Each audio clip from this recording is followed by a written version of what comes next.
কাশ্মীরের পেহেলগাঁওয়ে ২৬ জন ভারতীয় পর্যটককে হত্যার পর ভারত সরকারের পক্ষ থেকে পাকিস্তানি নাগরিকদের তাদের দেশে ফেরত পাঠানোর নির্দেশিকা জারি করা হয়।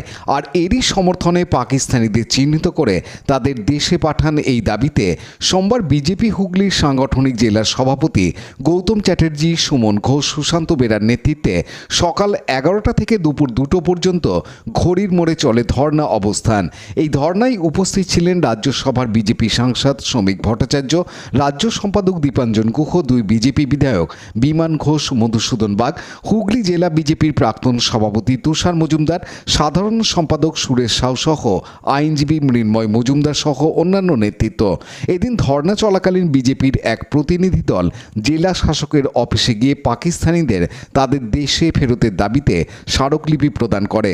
এদিন রাজ্যসভার বিজেপি সাংসদ শ্রমিক ভট্টাচার্য সাংবাদিকদের বিভিন্ন প্রশ্নের উত্তরে জানান, কোনো হিন্দুর কাছে শুভেন্দু অধিকারী গিয়ে বলেছে যে তোমরা ওর বাড়িতে আগুন লাগাও, মুসলমান দেখলে তার দোকানে আগুন লাগাও, দাড়ি কেটে দাও, সব কথা বলেছে শুভেন্দু? কাউকে বলেছে যে মুসলমান যারা আছে নিয়ে ওদের ধর্মান্তরিত করো, পরাবর্তন ঘরবসি করে হিন্দু বানিয়ে নাও? এ কথা বলেছে শুভেন্দু অধিকারী?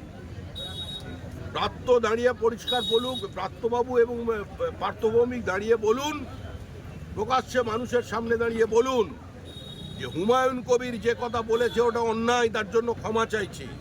বলুন যে ফিরহাদ হাকিম যে দাওয়াতে ইসলামের কথা বলেছে তার জন্য ক্ষমা চাইছি। এটা বলুন মানুষের সামনে দাঁড়িয়ে যে এখন জন্ম নিয়ন্ত্রণ চাই। জন্ম নিয়ন্ত্রণ সরকারের ফ্ল্যাগশিপ প্রজেক্ট। জন্ম নিয়ন্ত্রণ করতে গিয়ে, প্রচার করতে গিয়ে আমাদের খুন হয়েছিলেন অনিতা দেওয়ান, ধর্ষিতা এবং খুন হয়েছিলেন ৫১ বছর বয়সের একজন ডাক্তার বাম জমানায়। অনেক আন্দোলন করেছিলেন কংগ্রেস, তখন অবশ্যই অন্য দলে ছিলেন। সে আমি আর পুরনো ইতিহাস তুলতে চাইনি। কি হয়েছিল বলুন? সিদ্দিকুল্লাহ চৌধুরী বিধানসভার মধ্যে দাঁড়িয়ে হামদো হামারা ছে বলে দিল। বলুন মানি না এটা?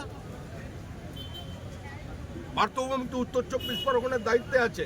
বলুন না যে বহু এমন এলাকা আছে যেখানে ওরাল কন্ট্রাসেপটিভ বিক্রি করতে গেলে সেখানে হামলা হয়, দোকান ভাঙচুর করে দেওয়া হয়।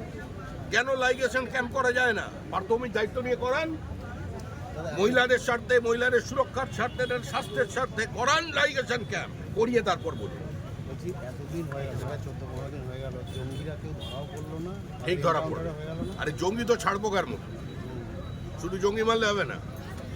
যারা জঙ্গি পাঠাচ্ছে আর যে মানসিকতার জন্য জঙ্গি তৈরি হচ্ছে সেটাকে মারতে হবে, সেটার চেষ্টা চলেছে। আচ্ছা, ওই যে বিএসএফ জওয়ান যে ওখানে আটক রয়েছে পাকিস্তানে, দেখুন আমি দলজিৎ, আমি একজন হোম স্ট্যান্ডিং কমিটির মেম্বার। আমার সঙ্গে সেই সূত্রেই হোক বা একজন সাংসদ হিসেবে আমি ৩ বার এক পর্যন্ত বিএসএফ প্রধানের সঙ্গে কথা বললাম। আমি এখানে ভাষণও বললাম যে তারা বলছেন যে সুস্থ আছেন, সুরক্ষিত আছেন এবং ভালো আছেন, তার উপরে কোনো শারীরিক নির্যাতন চলছে না। এবং এটা সম্পূর্ণ কূটনৈতিক বিষয়, এটা স্নায়ুযুদ্ধ চলেছে, পরিস্থিতি সকলের জানা অত্যন্ত স্পর্শকাতর। এটা নিয়ে আমার এরপরে আর আমি কিছু জানলেও আপনাদের বলতে পারছি।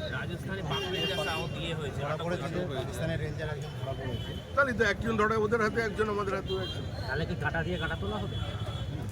সব বলছি দাদা, আপনি বললেন যে দীঘায় জগন্নাথ মন্দিরে জগন্নাথ নিজে এসেছেন সমুদ্রে ফেলার জন্য মমতা বন্দ্যোপাধ্যায়কে বিসর্জন আমরা চেয়েছিলাম বাবুঘাটে, এখন জগন্নাথ দেবের ইচ্ছা দীঘায় বঙ্গোপসাগরে ফেলবেন। আমরা কি কেন্দ্রের পাশে রাজ্য থাকবে? বলেছেন যে এলাকার পরিস্থিতি শান্ত হলে তবেই যাওয়া উচিত। তিনি কালকে হলিয়ানে যাবেন ক্ষতিগ্রস্তদের সাহায্য করতে। কি বলবেন? আজকে যে পরিস্থিতি তৈরি হয়েছে এর জন্য মুখ্যমন্ত্রী এবং তার দল দায়ী। মুখ্যমন্ত্রী যদি সেদিন হুমায়ুন কবিরের বক্তব্যের বিরোধিতা করতেন, মুখ্যমন্ত্রী যদি সিদ্দিকুল্লাহ চৌধুরী, ফিরহাদ হাকিমের অবস্থানের বিপরীতধর্মী কোনো কথা বলতেন কিংবা তাকে তিরস্কার করতেন, এমনকি মুখ্যমন্ত্রী নিজে যদি ঈদুল ফিতরের মঞ্চ থেকে সেদিন গান্ধা ধর্মের বার্তা না দিতেন, আজকের ঔদ্ধত্য এই জায়গায় পৌঁছত না। Bureau report, Hooghly TV. Like, share, subscribe করুন হুগলি টিভি। খবর এখন বুক পকেট।